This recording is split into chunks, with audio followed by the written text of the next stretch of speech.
Chapter 38 of Pride and Prejudice by Jane Austen. Chapter 38. On Saturday morning Elizabeth and Mr. Collins met for breakfast a few minutes before the others appeared, and he took the opportunity of paying the parting civilities which he deemed indispensably necessary. "I know not, Miss Elizabeth," said he, "whether Mrs. Collins has yet expressed her sense of your kindness in coming to us, but I am very certain you will not leave the house without receiving her thanks for it. The favour of your company has been much felt, I assure you. We know how little there is to tempt anyone to our humble abode. Our plain manner of living, our small rooms and few domestics, and the little we see of the world, must make Hunsford extremely dull to a young lady like yourself.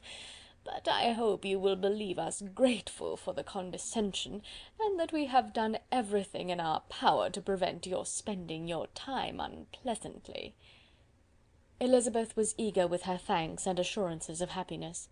She had spent 6 weeks with great enjoyment, and the pleasure of being with Charlotte, and the kind attentions she had received, must make her feel the obliged. Mr. Collins was gratified, and with a more smiling solemnity replied, "It gives me great pleasure to hear that you have passed your time not disagreeably. We have certainly done our best, and most fortunately having it in our power to introduce you to very superior society, and from our connection with Rosings, the frequent means of varying the humble home scene, I think we may flatter ourselves that your Hunsford visit cannot have been entirely irksome.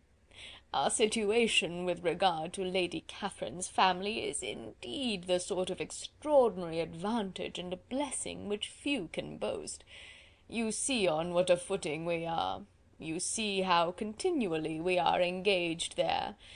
In truth, I must acknowledge that, with all the disadvantages of this humble parsonage, I should not think anyone abiding in it an object of compassion, while they are the sharers of our intimacy at Rosings." Words were insufficient for the elevation of his feelings, and he was obliged to walk about the room, while Elizabeth tried to unite civility and truth in a few short sentences. "You may, in fact, carry a very favourable report of us into Hertfordshire, my dear cousin. I flatter myself, at least, that you will be able to do so. Lady Catherine's great attentions to Mrs. Collins have been a daily witness of, and altogether, I trust, it does not appear that your friend has drawn an unfortunate... but on this point it will be as well to be silent. Only let me assure you, my dear Miss Elizabeth, that I can from my heart most cordially wish you equal felicity in marriage. My dear Charlotte and I have but one mind and one way of thinking. There is in everything a most remarkable resemblance of character and ideas between us. We seem to have been designed for each other." Elizabeth could safely say that it was a great happiness where that was the case, and with equal sincerity could add, that she firmly believed and rejoiced in his domestic comforts. She was not sorry, however, to have the recital of them interrupted by the lady from whom they sprang. Poor Charlotte! It was melancholy to leave her to such society, but she had chosen it with her eyes open, and though evidently regretting that her visitors were to go, she did not seem to ask for compassion. Her home and her housekeeping, her parish and her poultry, and all their dependent concerns, had not yet lost their charms. At length the chaise arrived, the trunks were fastened on, the parcels placed within, and it was pronounced to be ready. After an affectionate parting between the friends, Elizabeth was attended to the carriage by Mr. Collins, and as they walked down the garden he was commissioning her with his best respects to all her family, not forgetting his thanks for the kindness he had received at Longbourn in the winter, and his compliments to Mr. and Mrs. Gardiner, though unknown. He then handed her in, Maria followed, and the door was on the point of being closed, when he suddenly reminded them, with some consternation, that they had hitherto forgotten to leave any message for the ladies at Rosings. "But," he added, "you will of course wish to have your humble respects delivered to them, with your grateful thanks for their kindness to you while you have been here."